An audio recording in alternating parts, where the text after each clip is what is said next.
Bueno, y aquí estamos, en este 24 de marzo, en medio de una tormenta intensa, una meteorología complicada. En este momento está cubierto, no hay lluvia, lo que sí hay es un viento intenso, no tanto, 27 kilómetros la hora con ráfagas.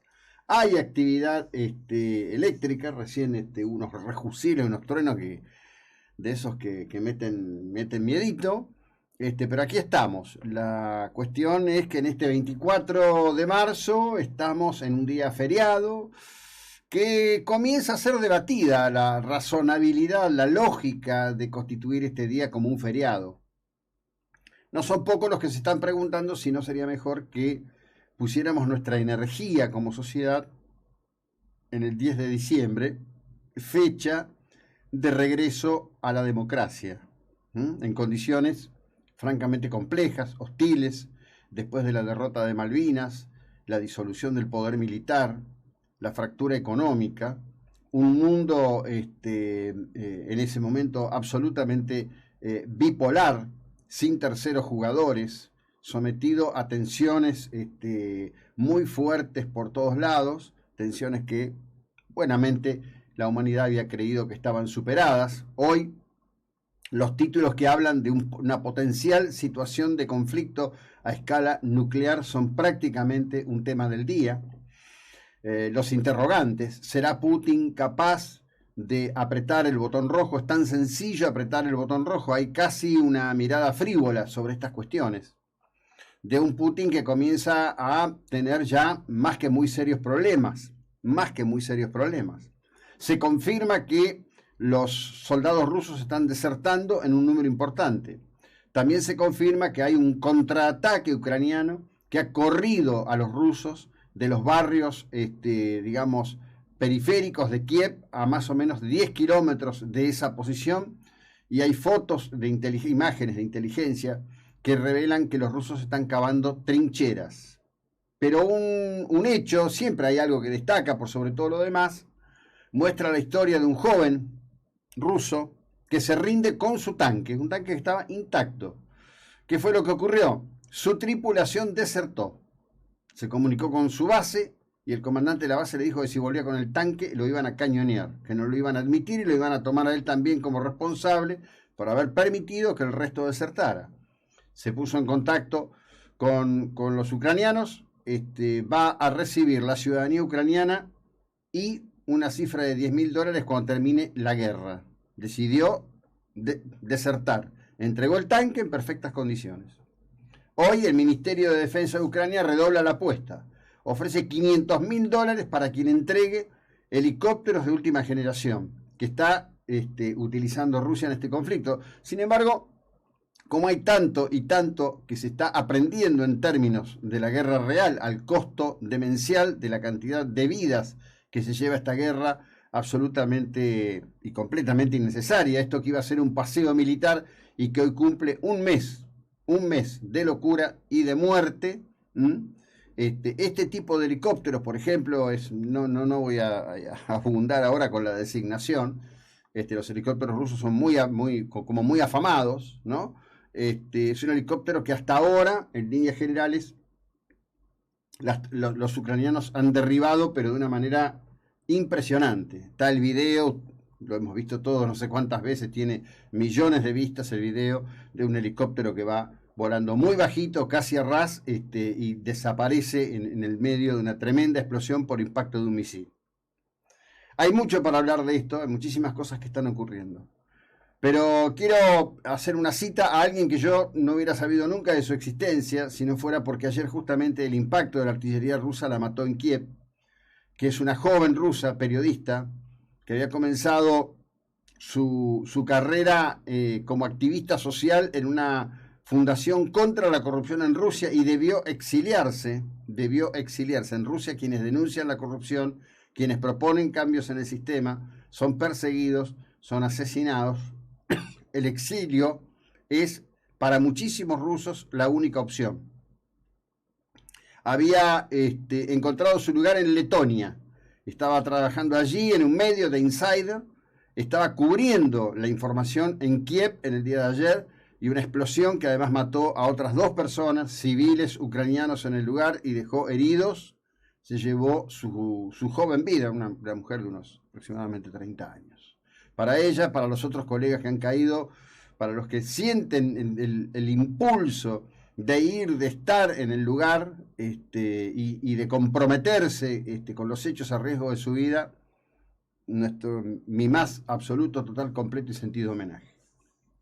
Como ocurre cada 24 de marzo, voy a hacer mi crónica disruptiva de la liturgia oficial kirchnerista al respecto del 24 de marzo.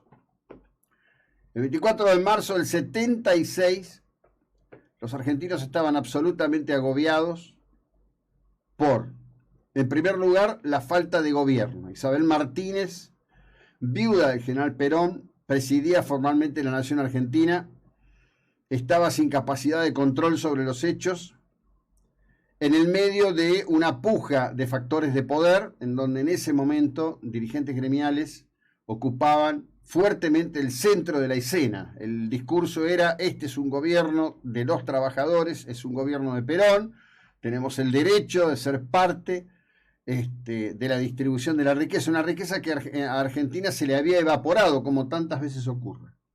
Había ocurrido el Rodrigazo, el mundo estaba en el shock de la cuestión del embargo petrolero, el barril de petróleo había pasado de $6 a $22, lo cual después dio lugar a otro fenómeno que se llamó el de los petrodólares, que dio lugar a otras políticas que también resultaron siendo profundamente dañinas para muchos países, no solo para la Argentina.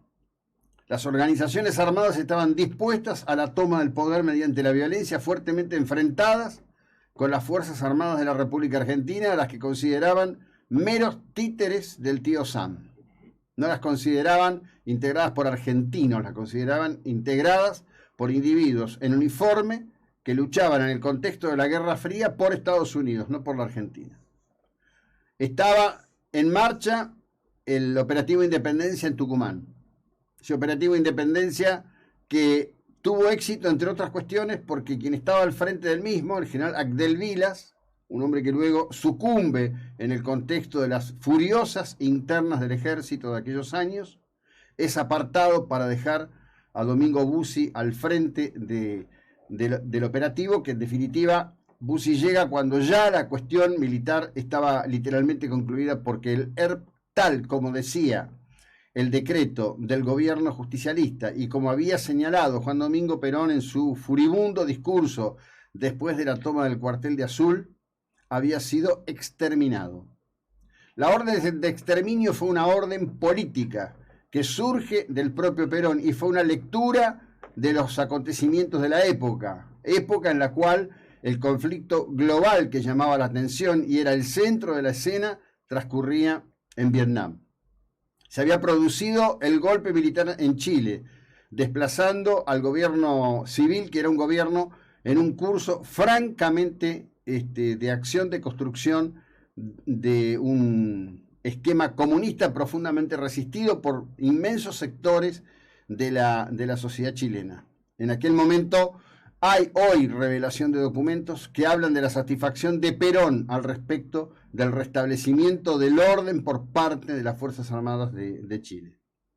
Los generales que estaban al mando, quienes estaban al mando de las fuerzas, esto estamos hablando de Videla, estamos hablando de Macera, estamos hablando de Agosti que llega como consecuencia de una serie de golpes internos de la Fuerza Aérea para desplazar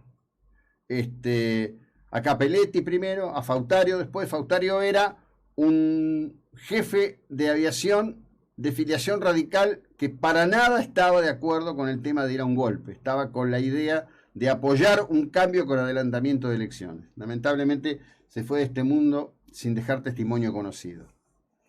Ese golpe militar fue inmensamente avalado por la población de la República Argentina. El 24 de marzo del 76, las personas en la Argentina respiraron, sintieron que esto estaba terminando. Había un pedido de cancelación.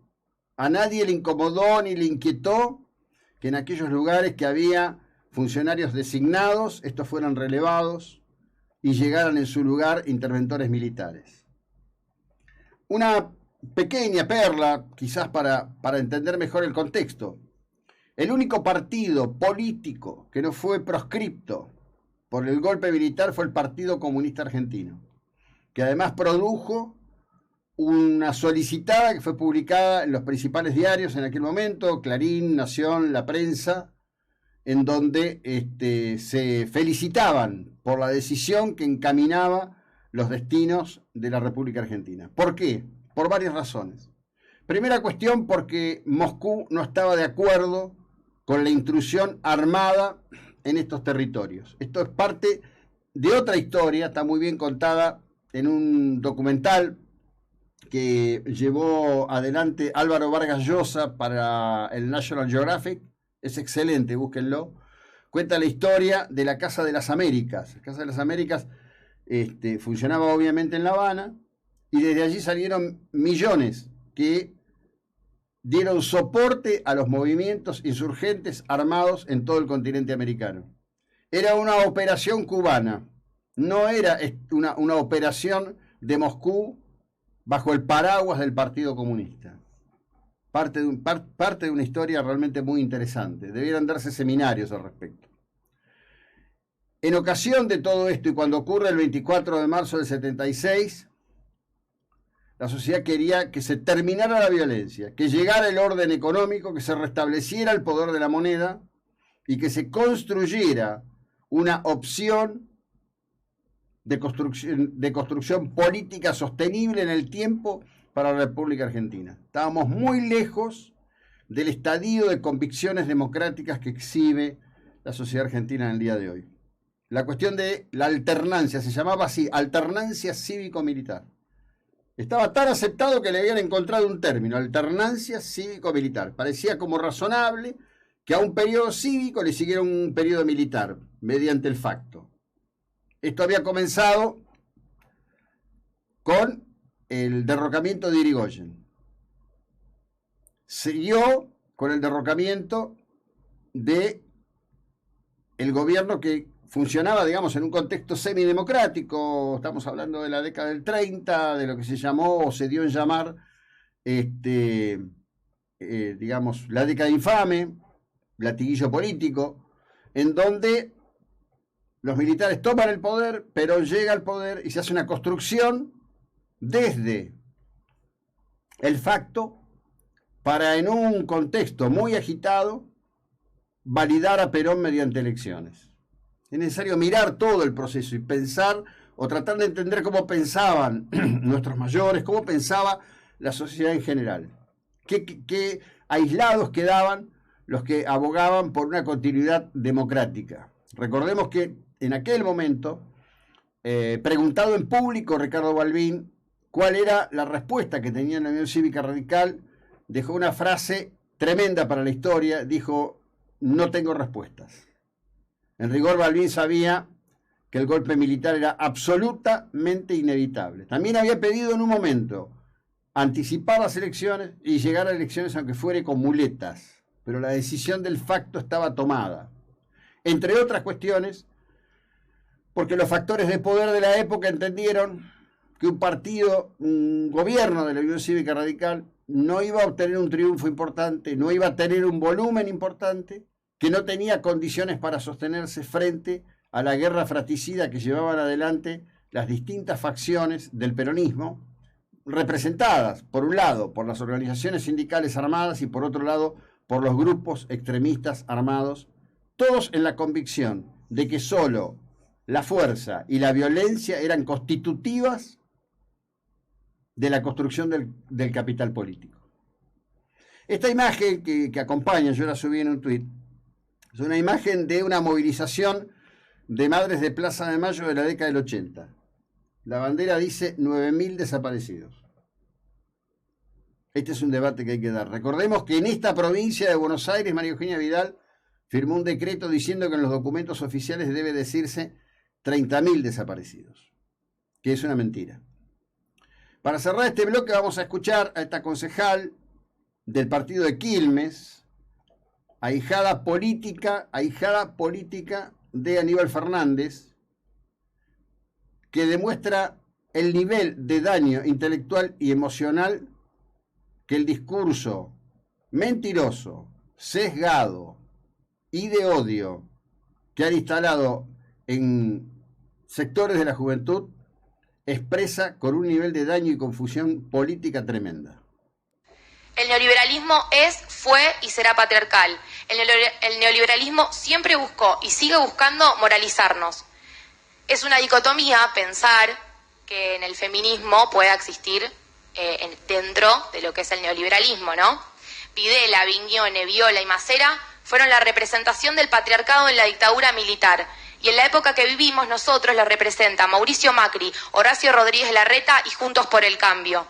Como siempre, nuestros sufrimientos para el neoliberalismo en un rincón de lo que se calla y en el último eslabón de la urgencia. Las mujeres, para ellos, son un peligro fatal en la política. Y la verdad que nos llena de bronca, pero en el siglo XXI, el 2022, las mujeres que hacemos política seguimos sufriendo y cargando con estos preceptos, estas concepciones que se enraizaron tan profundo en nuestra sociedad y en nuestra cultura, que es necesario que como movimiento feminista entendamos que nuestro mayor enemigo es el neoliberalismo, con cualquiera de sus caras. Son quienes nos endeudaron, quienes nos endeudan, quienes nos reprimen, quienes buscaron instaurar el 2x1, que también comentó nuestra compañera Bárbara. A los represores, a estos les tenemos que decir nunca más, porque son los verdaderos ejecutores femicidas de una teoría del horror.